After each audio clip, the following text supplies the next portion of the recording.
ये कहानी है मुर्दों के शहर की। जी हाँ, सिमरन अपनी कार में आगे बढ़ी जा रही थी और तभी वो मन में सोचती है, अंधेरा हो चुका है, रास्ता भी लगभग खाली है, रात के 9 बज रहे हैं, अब तक तो मुझे उस शहर पहुंच जाना चाहिए था। तभी सिमरन अचानक से अपने कार के ब्रेक लगाती है और सामने देखती है तो उसे एक वहां पर बूढ़ी अम्मा खड़ी दिखाई देती है। उस अम्मा को इस सुनसान सड़क पर देखकर सिमरन मन ही मन में सोचती है, अरे ये कौन है यार, क्या इतनी रात कार रुकना ठीक होगा? पर ये तो कोई अकेली बूढ़ी माँ लग रही है। तभी वो बूढ़ी माँ बोलती है, बेटा। तभी सिमरन सोचती है, मुझे इनसे नहीं डरना चाहिए, शायद इन्हें कोई मदद की जरूरत हो। तभी अम्मा बोलती है, बेटा थोड़ा पानी है क्या? मैं अगले शहर पैदल जा रही हूँ और काफी थक चुकी हूँ। तभी सिमरन बोलती है, जी जी लीजिए ना। तभी उसके मोबाइल से एक आवाज आती है, ट्रिंग ट्रिंग, और स्क्रीन पर तरुण नाम फ्लैश होकर आता है। ट्रिंग ट्रिंग की आवाज अचानक से सुनकर सिमरन थोड़ी देर के लिए चौंक जाती है और फोन उठाकर बोलती है, हाँ तरुण बोलो। तभी दूसरी तरफ से एक लड़का बोलता है, कहो तुम आज ऑफिस भी नहीं आई? तभी सिमरन बोलती है, छुट्टी पर हूँ, बताया तो था, मम्मी पापा के पास जा रही हूँ। तभी वो लड़का बोलता है, अच्छा घर पहुंच गई? तभी सिमरन बोलती है, नहीं घर नहीं, इस समय वो लोग कहीं बाहर है, छोटी को लेकर जा रही हूँ, बस उनके लिए सरप्राइज है। बहन कैसी है? कैसी होगी? ये सिमरन बोलती है, पर जानती हूँ वो ठीक हो जाएगी, वो बहुत हिम्मत वाली है।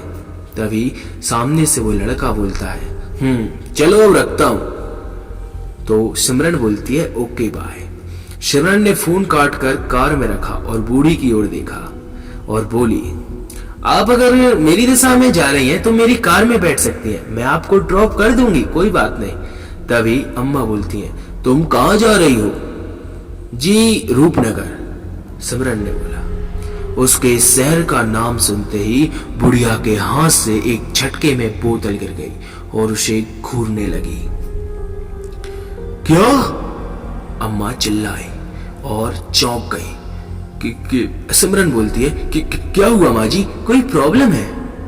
तभी अम्मा बोलती है, वो बेटा वो शहर है ना, वो और चौंकते हुए पसीना पहुंचने लगती है और बोलती हैं, वहां रात के वक्त कोई नहीं जाता, वहां कुछ है।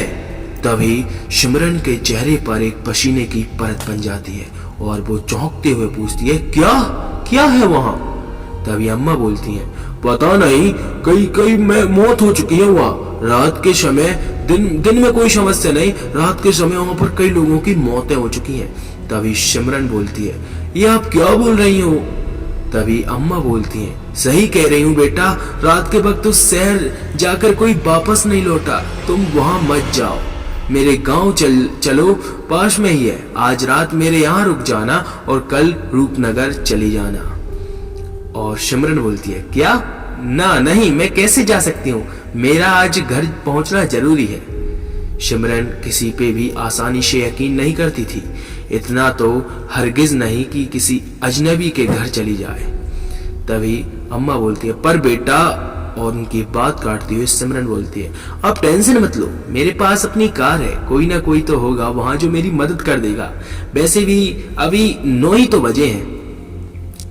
अजीब औरत है, मन में सोचती हुई सिमरन बोलती है, ऐसा लग रहा है कि किसी भी ग्रेट हॉरर टीवी शो की स्टोरी सुना रही हो, कहीं ये कोई फ्रॉड तो नहीं, ऐसा सिमरन सोचती है। सिमरन को चुप और उसके हाव भाव देखकर बूढ़ी बोल उठी, ठीक है बेटा, मुझे जिस गांव जाना है उसका रास्ता तुम्हारे रास्ते से अलग है, तो मैं खुद ही चली जाऊंगी। सिमरन ने कार आगे कर ली। बूढ़ी के जाते जाते बस यही शब्द उसके कानों में पड़े और अम्मा पीछे से चिल्लाती है, अपना ख्याल रखना। पर काश सिमरन ने उस बूढ़ी की बात मान ली होती। अब सिमरन के साथ आगे क्या होने वाला है?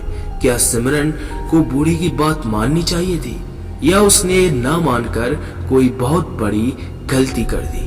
तो चलिए इसके बारे में भी जानते हैं। 11:35 घड़ी पर यह समय हो रहा था जब सिमरन उस शहर में पहुंची।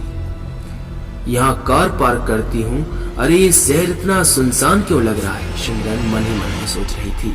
सारे घर के दरवाजे खुल पड़े हुए, ना कोई सड़कों पे दिख रहा है और ना घरों के अंदर। और वो ये देखकर उसको डर की अनुभूति भी हो रही थी। इतना सुनसान शहर कैसे हो सकता है? कैसी वीरानी छाई है यहाँ? कहीं वो आंटी सच तो नहीं कह रही थी? और ये सोचते ही उसकी आंखों से आंसू गिरने लगे और वो घबराने लगी। नहीं, मैं भी किन बातों को सोचने लगी? आंसू पोंछते हुए सिमरन ये सोचने लगी, जरूर कुछ आसपास घटना हुई होगी, उसी कारण सब कहीं गए होंगे। मैं एक काम करती हूँ, कार को स्टेशन की तरफ ले जाती हूँ, वहां कोई ढाबा या दुकान पक्का होगी। सिमरन ने गूगल मैप में स्टेशन का लोकेशन डाला और कार को लेकर वो वहां पहुंच गई। अरे ये भी पूरा सुनसान पड़ा है, एक आदमी तो क्या, कोई कुत्ता बिल्ली कुछ भी नहीं यहाँ। सिमरन वहां पर मन में सोचने लगी। अजीब सी धुंध और ठंड पड़ती जा रही थी। कुछ गड़बड़ है, सिमरन ने बोला। वो बुरी तरह डर गई थी। भाड़ में गया सरप्राइज, घर पर फोन करती हूँ। और सिमरन ने अपना मोबाइल निकालकर घर पे फोन लगाने के लिए करने लगी, पर फोन में से कुछ अजीब सी आवाज आई, मानो कोई लड़की जिसकी जीभ काटती और वो चीखने की कोशिश कर रही थी। आ आ आ नहीं नहीं, सिमरन ने चिल्लाते हुए कहा, नहीं नहीं। वो चौंक गई और फोन हाथ से छूटकर जमीन पर गिर गया। और तभी 12 का घंटा बजा। स्टेशन के पास ही घंटा घर था, जिस पर घंटा बजने का जोर से आवाज गूंज उठी। टन टन टन आवाज पूरे में गूंजने लगी। तभी आसपास छायाओं, दीवालों से, खम्भों से, पीछे कूड़ेदान के पीछे से कई आकृतियां सी उभरने लगी। कहीं कहीं धुआं उठने लगा, खींचने और ढकेलने की आवाजें आने लगी। खश खश। अब सब कुछ था। जहां चाय वाला, समोसे वाला, आते जाते लोग, घर के अचानक कैसे वो भाग के अपने कार के अंदर छुप गई। और ये सब क्या हो रहा है? किस मुसीबत में फंस गई हूँ? बहुत ही अजीब और डरावना माहौल है, क्या करूं? मन में सिमरन सोचने लगी। हाँ, कार ड्राइव करते हुए शहर के बाहर चली जाती हूँ, वो सोच ही रही थी, पर तभी ट्रिंग, फोन की घंटी बजने लगी और वो एक बार फिर चौंक गई। ओह नो, मोबाइल तो वहीं गिरा पड़ा हुआ है, वो चिल्ला कर बोली। और मोबाइल ट्रिंग ट्रिंग आवाज कर ही रहा था। अब वहां पे मंडराने वालों का पूरा ध्यान मोबाइल पे आ गया। सिमरन ने धीरे से अपनी कार स्टार्ट करी और लाइट चलाए, और जैसे ही कार की रोशनी सामने खड़ी आकृति पर पड़ी तो ना चाहती हुए भी सिमरन की चीख निकल गई। नहीं, ऐसे चिल्लाते हुए सिमरन, उसकी चीख सुनकर सब उसे ही घूरने लगे। वो लोग बहुत ही डरावने थे। सिमरन ने डरी हुई हालत में कार का एक्सीलेटर दबाया और सबको उड़ाते हुए उसकी कार चलने लगी। और वहां लोग बहुत ज्यादा थे। उन्होंने उसकी कार को चारों दिशाओं से घेर लिया था। उनके हाथ कार के हर तरफ आ रहे थे। सिमरन तो दहशत से चमसी गई थी। अब कुछ नहीं हो सकता था। वो आस पास आ रहे थे। अब आगे क्या होगा सिमरन के साथ? क्या सिमरन इन लोगों से बच पाएगी? यदि आप इसका अगला एपिसोड भी देखना चाहते हैं तो फॉलो कर हमें कमेंट करना। हालांकि ये मेरी पहली स्टोरी है इस टाइप में, इसलिए आवाज का कन्वर्सन ठीक से नहीं कर पा रहा हूँ, लेकिन कोशिश करूंगा आपको एकदम सही तरीके से स्टोरी सुनाने की। यदि सुनना चाहते हो तो कमेंट में जरूर बताना। मिलते हैं अगली वीडियो।